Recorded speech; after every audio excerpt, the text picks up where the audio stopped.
അങ്ങനെ കാത്തിരിപ്പിനുള്ളിൽ എമ്പുരാൻ എന്ന ചിത്രത്തിൻ്റെ ഏറ്റവും പുതിയ അപ്ഡേഷൻ ഇപ്പോൾ പുറത്തുവന്നിരിക്കുകയാണ്. ആ ഒരു അപ്ഡേഷനാണ് ഇന്നൊരു വീഡിയോ ഭാഗത്ത്. വീഡിയോയിലേക്ക് വരുമ്പോൾ വീഡിയോ ലൈക്ക് ചെയ്യുക, ചാനൽ സബ്സ്ക്രൈബ് ചെയ്യുക. മാർച്ച് ഏപ്രിൽ മാസങ്ങളിൽ അങ്ങോട്ട് ധാരാളം ചിത്രങ്ങൾ OTT റിലീസ് ചെയ്യും. നമ്മുടെ ചാനൽ ഭാഗം പരിശോധിച്ചാൽ നിങ്ങൾക്ക് ആ വീഡിയോയ്ക്ക് കാണാൻ വേണ്ടി സാധിക്കുന്നതായിരിക്കും. മോഹൻലാൽ, പൃഥ്വിരാജ്, മഞ്ജു വാര്യർ, ടൊവിനോ തോമസ് എന്നൊക്കെ പ്രധാന കഥാപാത്രങ്ങളായി മാർച്ച് 27 റിലീസിനെത്തുന്ന ചിത്രമാണ് എമ്പുരാൻ. എല്ലാ സിനിമാ പ്രേമികളും ഒരേപോലെ എമ്പുരാൻ എന്ന ചിത്രത്തിൻ്റെ ഓരോ അപ്ഡേഷനും അറിയാൻ വേണ്ടി കാത്തിരിക്കുകയാണ്.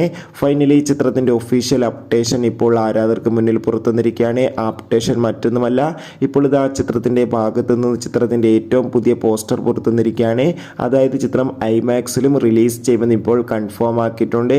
എന്തായാലും കാത്തിരിക്കാം കൂടുതൽ അപ്ഡേഷൻ അറിയാൻ വേണ്ടി. എത്ര പേര് എമ്പുരാൻ എന്ന ചിത്രത്തിൻ്റെ റിലീസിന് വേണ്ടി കാത്തിരിക്കുന്ന കമൻറ്റ്